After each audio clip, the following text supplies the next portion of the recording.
علیکم ورحمۃ اللہ وبرکاتہ۔ وعلیکم السلام ورحمۃ اللہ وبرکاتہ۔ محترم ناظرین، ہم آج آپ کے سامنے حاضر ہوئے ہیں۔ جیسا کہ آپ کو معلوم ہے کہ ہماری جو رمضان ٹرانسمیشن ہے یہ پورا رمضان چلتی ہے اور ہر سال چلتی ہے۔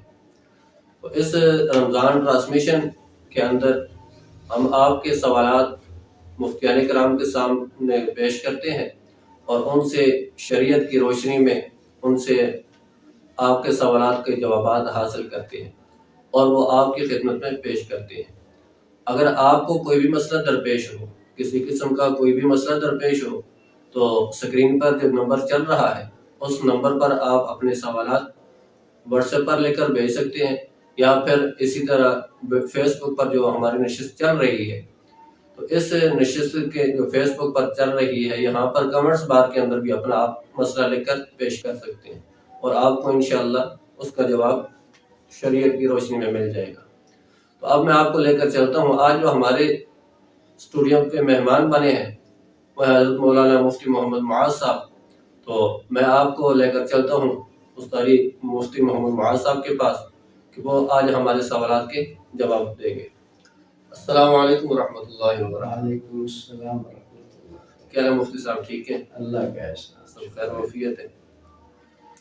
اچھا استاد، سب سے پہلے جو ہمارا سوال ہے ناظرین کی طرف سے وہ یہ ہے کہ بالغ اولاد کی طرف سے صدقہ فطر دینا کیسا ہے؟ شریعت کی روشنی میں رہنمائی فرما دیں۔ بسم اللہ الرحمن الرحیم، نحمدہ ونصلی ونسلم علی رسولہ الکریم۔ سوال کے جواب سے پہلے تو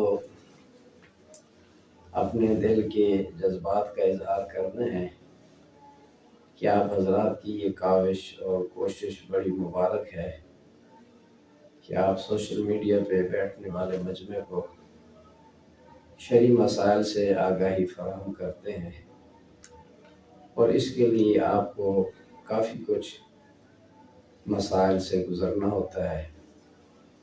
دعا ہے کہ اللہ تعالیٰ آپ کی اس کوشش کو قبول فرمائے اور اپنی رضا کا ذریعہ بنائے، امت کی اصلاح اور فلاح کا ذریعہ بنائے اور ہماری حاضری کو قبول فرمائے۔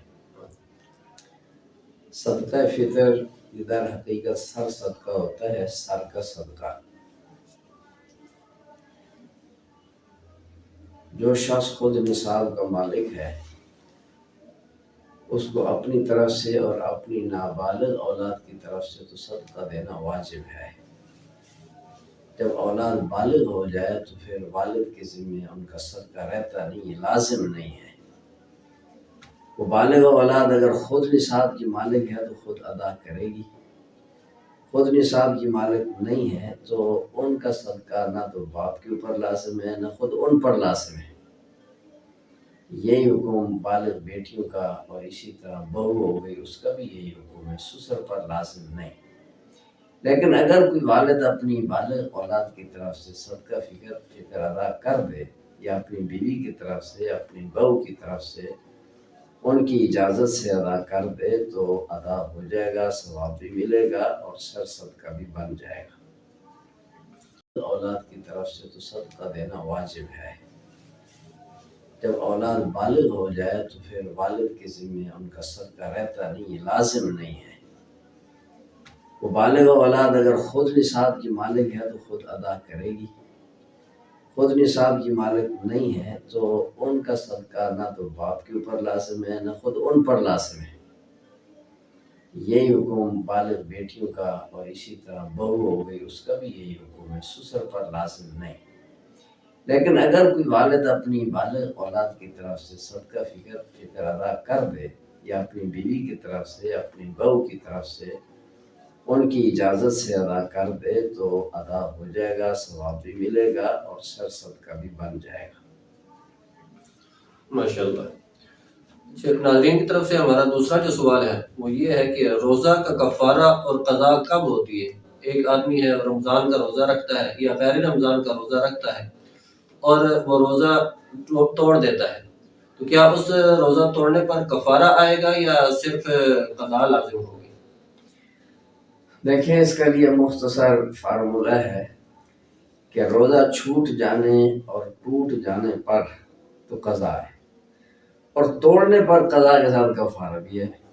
چھوٹ جانا تو روزہ رہ گیا کسی وجہ سے، رکھ ہی نہیں سکا، بیماری، سفر، کسی بھی وجہ سے، یہ بغیر عذر کے بھی اگر اس نے روزہ نہیں رکھا تو روزہ اس کا چھوٹ گیا، اس پر صرف قضا ہے۔ اور اسی طرح روزہ ٹوٹ گیا، ٹوٹنے میں بندہ کو کوئی عمل دخل نہیں تھا یا وہ مجبور تھا، مثلا اچانک پانی گلے میں چلا گیا، ناک میں پانی چلا گیا، جو روزوں کو توڑنے والی چیزیں ہیں جس میں بندہ مجبور ہو جاتا ہے، بے اختیار ایسا کام ہو گیا، وہ ٹوٹ جانا ہے، اس پر بھی صرف قضا ہے، کفارہ نہیں ہے۔ یا اسی طرح بندہ بیماری میں اتنا پریشان ہوا کہ جان بلب ہو گیا، جان خطرے میں ہے، تو ایسی مجبوری کی حالت میں شریعت اس کو روزہ توڑنے کی اجازت دیتی ہے، اگرچہ اس نے اپنے اختیار سے توڑا مگر شریعت کی اجازت سے توڑا ہے، تو یہاں بھی صرف قضا ہے، کفارہ نہیں ہے۔ اور اگر شریعت کی وہاں اجازت نہیں تھی پھر اس نے روزہ توڑا، قصداً کھا پی لیا، بیوی سے ملاقات کر لی، جو نواقضات صوم ہیں، تو ان میں سے ایسا کوئی کام قصداً اختیار کیا یہ شریعت کی اجازت کے بغیر، اس کو کہتے ہیں توڑنا، اس پر قضا بھی ہے اور کفارہ بھی۔ اور کفارہ مضبوط ایک طاقتور گویا کہ ایک عمل ہے شریعت کا، جو بندہ ایک دفعہ کفارے کے مراحل سے گزرے گا نا، پھر زندگی میں روزہ توڑنے والی بات نہیں سوچے گا کہ 2 مہینے مسلسل اس کو روزے رکھنے ہیں۔ اللہ رب العزت شریعت کے احکام کی اہمیت نصیب فرمائے۔ اچھا مفتی صاحب، یہاں پر کفارے میں ایک بات اور سامنے آتی ہے، جس طرح آپ نے بتایا کہ 2 ماہ مسلسل روزے رکھنے پڑتے ہیں۔ اب ان 2 ماہ جو مسلسل روزے رکھنے ہیں، ان کے ساتھ یہ جو روزہ توڑا ہے یہ بھی شامل کرے گا یا اس کے علاوہ یہ روزہ اس 2 مسلسل ماہ میں شامل ہے؟ نہیں، وہ روزہ تو ایک قضا ہے، وہ تو علیحدہ ہے، تو اس طرح اس کے 61 روزے بنیں گے۔ ٹھیک ہو گیا۔ اچھا مفتی صاحب، ایک اور بات کہ جو مسلسل روزے رکھ رہا ہے، مثال کے طور پر 60 روزے بن رہے ہیں، تو اب وہ روزے رکھ رہا ہے، 1 مہینہ روزے رکھے، اب اس کی ہمت جواب دے گئی یا کوئی بھی مسئلہ بن گیا، اس نے روزہ چھوڑ دیا، اب وہ جب روزہ چھوڑ دیا جو کفارے کے رکھ رہا ہے، اب وہ جب دوبارہ روزہ رکھنا شروع کرے گا تو نئے سرے سے روزہ رکھنا شروع کرے گا، یا پھر وہی جو 60 میں سے 30 گزر گئے، اب 30 جو باقی تھے اب وہ وہاں سے شروع کر گئے، اس کی رہنمائی فرما دیجیے۔ یہ بڑا اہم سوال آپ نے کیا، بہت سے لوگ اس سے واقف نہیں ہیں۔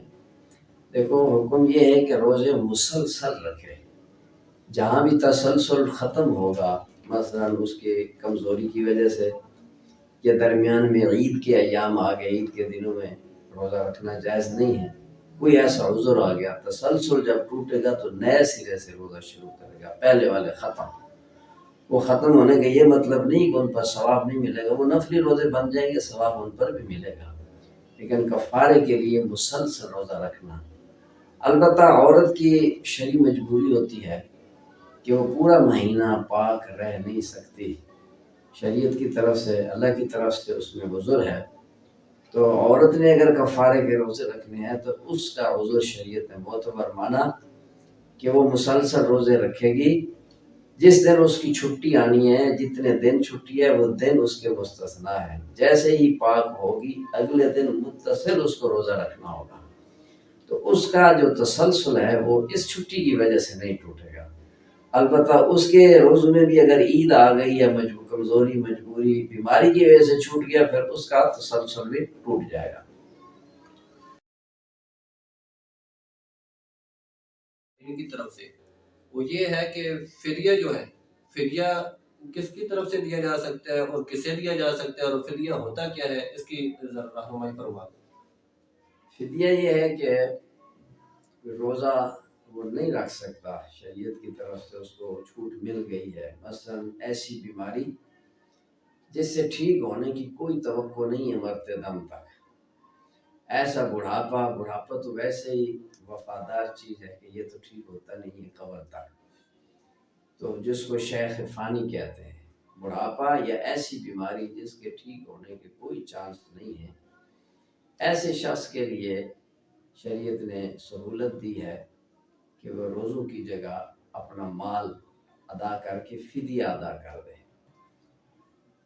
اور اس موقع پہ بہت سے لوگ چھوٹے چھوٹے بہانوں پہ فدیے کی کوشش کرتے ہیں، حالانکہ وہ روزہ رکھ سکتے ہیں، تھوڑی سی مشقت تو ہوگی، کمزوری تو آئے گی، اس کمزوری اور مشقت کو اگر برداشت کر لیں تو وہ روزہ رکھ سکتے ہیں۔ اگر آج کل نہیں رکھ سکتے، گرمی میں نہیں رکھ سکتے، سردیوں میں چھوٹے دن ہوں گے، موسم بھی ٹھنڈا ہوگا، اس موقع پہ اگر وہ رکھ سکتے ہیں تو ان کو بھی فدیہ دینے کی اجازت نہیں ہے، وہ وصیت نامہ لکھ دیں گے اور اپنی صحت کا اور وقت کے تبدیل ہونے کا انتظار کریں گے، وہ بھی روزہ ہی رکھیں گے۔ باقی ہر کسی کا باطن کا معاملہ تو اللہ جانتا ہے، کسی عالم یا مفتی کو دوسرے کے اندر کے معاملات کا تو نہیں پتا۔ اللہ تعالیٰ کے سامنے اپنے کو پیش کرنے کی خاطر ہر ایک نے خود فیصلہ کرنا ہے کہ کیا میں روزہ رکھنے کی طاقت رکھتا ہوں، آج نہیں تو کل، کچھ عرصے بعد چھوٹے دنوں میں روزہ رکھ سکوں گا کہ نہیں۔ ہر ایک نے خود فیصلہ کرنا ہے، اللہ کو جواب دینا ہے۔ اور جب کوئی صورت نہیں ہے روزے کی، بیماری سے صحت کی کوئی امید نہیں ہے، بڑھاپے نے تو جانا نہیں ہے، اس کے لیے سہولت ہے کہ وہ فدیہ ادا کرے۔ اور ایک روزے کا فدیہ تقریباً 2 سیر گندم یا اس کی قیمت بنتی ہے، اور اسی طرح کشمش، جو اور کھجور اس میں سے بھی دیا جا سکتا ہے۔ باقی جو چیزیں ہیں، جو ہے، کھجور ہے، کشمش، اس میں سے 3 کلو یا 4 کلو کی قیمت بھی دے سکتا ہے۔ 3 کلو کا آخری قول ہے تو 3 سیر کی قیمت دے دے، یا پھر گندم 2 سیر کی قیمت دے دے۔ مفتی صاحب شکریہ۔ مفتی صاحب، اگلا جو ہمارا ناظرین کا سوال ہے وہ یہ ہے کہ ایک شخص کے ذمہ زکوٰۃ واجب تھی، اب زکوٰۃ اس کے ذمہ لازم تھی لیکن اس نے زکوٰۃ ادا نہیں کی، اب زکوٰۃ ادا کیے بغیر ہی اس کی وفات ہو گئی ہے، اب ایسے شخص کی زکوٰۃ کا کیا حکم ہوگا؟ دیکھیں، زکوٰۃ اللہ تعالیٰ کا اہم ترین فریضہ ہے، مال کو پاک کرنے کا ذریعہ ہے، اس پر ضروری تھا کہ جیسے ہی سال پورا ہو تو اپنی زکوٰۃ ادا کرے، نہیں کی ہے تو اللہ کے ہاں تو مجرم ہے۔ اب اس کے لیے ایک صورت تو یہ تھی کہ وہ اپنی وصیت لکھ جاتا کہ میری اتنے سالوں کی یا 1 سال کی 2 سال کی زکوٰۃ اتنی بنتی ہے اور وہ میں نہیں ادا کر سکا، تو اگر مجھے موقع نہ ملا تو میرے ورثاء پر لازم ہے کہ وہ ادا کریں۔ اگر وصیت لکھ جائے تو پھر ورثاء پر اس کی ادائیگی لازم ہو جاتی ہے، بشرطے کہ تہائی مال میں سے ہو۔ یعنی مثلا اس کی زکوٰۃ 1 لاکھ روپیہ بنتا ہے اور وہ اتنا ترکہ چھوڑ گیا ہے کہ 1 لاکھ تہائی سے کم ہی ہے، تو ورثاء اس کی زکوٰۃ پوری ادا کریں گے۔ اگر وہ تہائی مال سے رقم زیادہ بنتی ہے تو تہائی مال تک ان پر ادا کرنا لازم ہے، باقی نہیں۔ اگر وہ وصیت کر کے نہیں گیا تو پھر ورثاء پر اس کی ادائیگی لازم نہیں ہے، ورثہ تقسیم ہوگا۔ اگر کوئی وارث اپنی طرف، اپنی جیب سے، اپنے مال سے اس مرنے والے کی طرف سے زکوٰۃ ادا کر دے گا تو مرنے والے کو فائدہ ہوگا، عذاب سے نجات کا ذریعہ بنے گا، مگر ورثاء پر لازم نہیں ہے۔ البتہ بطور خیر خواہی کے ورثاء کو چاہیے کہ وہ تمہارا بڑا تھا، اس کی وجہ سے ہی تم ہو اور اس کا مال تم تک پہنچا ہے، تو اس پر احسان کرتے ہوئے، اس کے ساتھ رحمت اور مہربانی کا معاملہ کرتے ہوئے تم دے دو، اللہ تمہیں بھی کہیں نہ کہیں سے دے دیں گے اور اس بیچارے کی جان بخشی ہو جائے گی۔ مفتی صاحب شکریہ، جزاک اللہ۔ مفتی صاحب، ایک اور جو سوال آیا ناظرین کی طرف سے وہ یہ ہے کہ ایک آدمی نے قرض دیا، اب ایک آدمی نے جب قرض دے دیا، اب قرض واپس تقریباً 40-50 سال کے بعد آتا ہے، تو اس قرض کی جو واپسی پر زکوٰۃ بنے گی یا نہیں بنے گی؟ دیکھیں، قرض جس کے واپس ہونے کی امید ہوتی ہے نا، اس پر تو زکوٰۃ ہوتی ہے سال بسال۔ جس کی واپسی کی امید نہیں ہے، کوئی پتہ نہیں ملے گا نہیں ملے گا، بڑے عرصے بعد مل گیا، تو پھر اس پہ پچھلے سالوں کی زکوٰۃ نہیں ہے، اسی سال کی دے دے جس سال ملا ہے۔ اگر واپسی کی امید تھی لیکن زیادہ عرصے بعد ملا ہے، پھر اس کی 2 صورتیں ہیں، یا تو ہر سال دیتا رہے، یا یہ ہے کہ جب وہ رقم مل جائے تو پچھلے سالوں کی بھی اکٹھی دے دے، اس سال کی بھی دے دے، یہ دونوں اس کو اختیار حاصل ہے۔ مفتی صاحب یہ جو آپ نے بات بیان کی ہے کہ ایک آدمی نے جو قرض دیا ہے، تو ایک آدمی نے جب قرض دے دیا اس کے پاس تو مال ہے نہیں، تو اس کے اوپر زکوٰۃ آئے گی یا قرض لینے والے پر زکوٰۃ آئے گی، قرض دینے والے پر زکوٰۃ آئے گی؟ دیکھو قرض دینے والا اگر اس کا اتنا قرض ہے کہ وہ نصاب کے برابر پہنچتا ہے، یا اس کے پاس کچھ مال اور بھی ہے اور قرض والی رقم، وہ دونوں کو ملا کر نصاب بنتا ہے، زکوٰۃ تو تب آئے گی نا۔ اگر وہ نصاب سے کم ہے تو پھر تو زکوٰۃ نہیں بنے گی۔ جو دوسرے کے پاس گیا ہوا مال ہے وہ بھی نصاب میں شامل ہوتا ہے، بشرط ہے کہ اس کے ملنے کی امید ہو۔ جی شکریہ، جزاک اللہ۔ اچھا مفتی صاحب، اگلا سوال ناظرین کی طرف سے یہ ہے کہ بینک میں جو زکوٰۃ کے نام پر کٹوتی ہوتی ہے، تو کیا شرعی لحاظ سے دیکھا جائے تو وہ جو زکوٰۃ میں شمار ہوگی یا نہیں؟ جو مالک ہے اس کی طرف سے وہ زکوٰۃ ادا ہو جائے گی یا نہیں ہوگی؟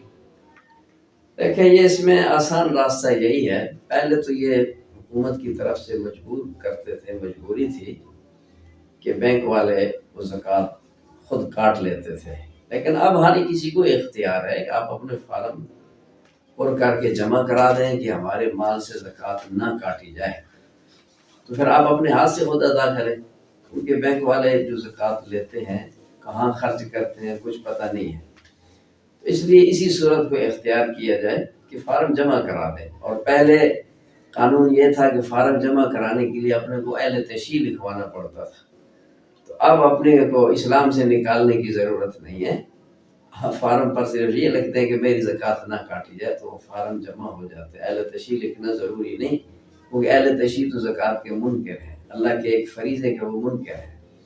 تو پہلے قانون یہ تھا کہ اپنے کو زکوٰۃ کا منکر لکھو گے تو زکوٰۃ سے بچو گے، اب میرے معلومات میں اب ایسا نہیں ہے، یہ قانون ختم ہو گیا۔ تو اور بصورت دیگر جو آپ کا سوال ہے، اگر بینک والے کاٹ لیتے ہیں تو علماء نے اسی پہ فتویٰ دیا ہے کہ ادا ہو جائے گی، لیکن بہتر یہی ہے کہ پہلی صورت اختیار کی جائے۔ جزاک اللہ مفتی صاحب۔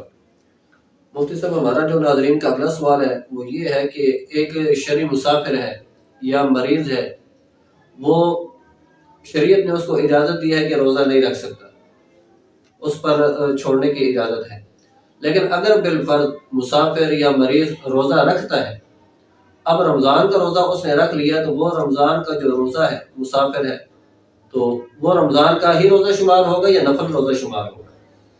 یہ رمضان ایک ایسا زمانہ ہے کہ اس میں رمضان کے علاوہ کسی اور روزے کی گنجائش نہیں ہے، رکھے گا تو وہ رمضان ہی کا ہوگا، کوئی اور نیت اس میں نہیں کر سکتا۔ مفتی صاحب، ناظرین کا ایک اور سوال ہے کہ ایک آدمی نے نظر مانی تھی کہ میں مثال کے طور پر میرا یہ کام ہو گیا تو میں اتنے روزے رکھوں گا، 10 روزے رکھوں گا، اب وہ روزے رکھ رہا ہے تو رمضان شروع ہو گیا، تو اب نظر کا جو روزہ ہے وہ رمضان میں رکھ سکتا ہے نہیں رکھ سکتا؟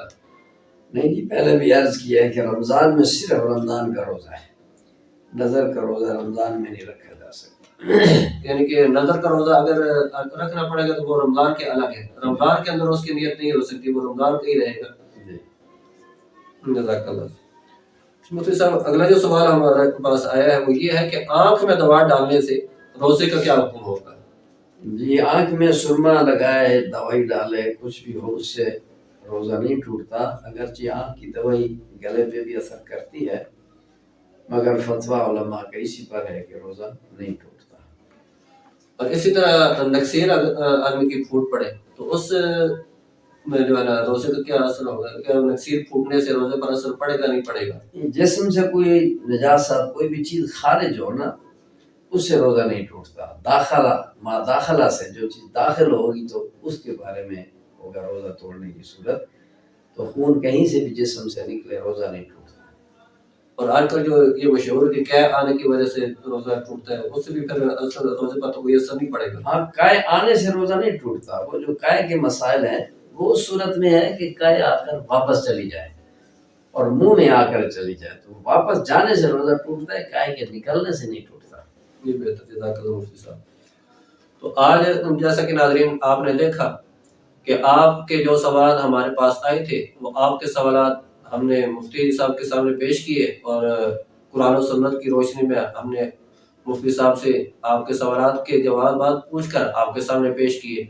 اسی طرح اگر آپ کے پاس کوئی اور مسئلہ ہو تو آپ ہمارے نمبر جو اسکرین پر چل رہا ہے 0313 578 4580 اس نمبر پر اپنا مسئلہ لکھ کر واٹس ایپ کر دیں، یا پھر اس طرح کریں کہ ہمارا جو لائیو نشست چل رہی ہے اس کے کمنٹس بار کے اندر آپ اپنا مسئلہ لکھ کر بھیجیں، انشاءاللہ العزیز آپ کے سوال کا جواب ہم مفتی صاحب سے لے کر قرآن و سنت کی روشنی میں آپ کے سامنے پیش کر دیں گے۔ تو آج ہم اس نشست کے اختتام کی طرف جاتے ہیں۔ ہمارا جو آج کی نشست تھی وہ مکمل ہوئی، تو اب میں آپ سے اور مفتی صاحب سے اجازت بھی چاہوں گا، مفتی صاحب کا شکریہ ادا کروں گا کہ انہوں نے اپنے قیمتی وقت نکال کر ہمارے اسٹوڈیو میں وقت دیا اور آپ کے سوالات کے جوابات دیے۔ تو دعا ہے اللہ رب العزت سے کہ اللہ رب العزت ہم سب کو دین سمجھنے اس پر عمل کرنے کی توفیق عطا فرمائے۔ السلام علیکم ورحمۃ اللہ وبرکاتہ۔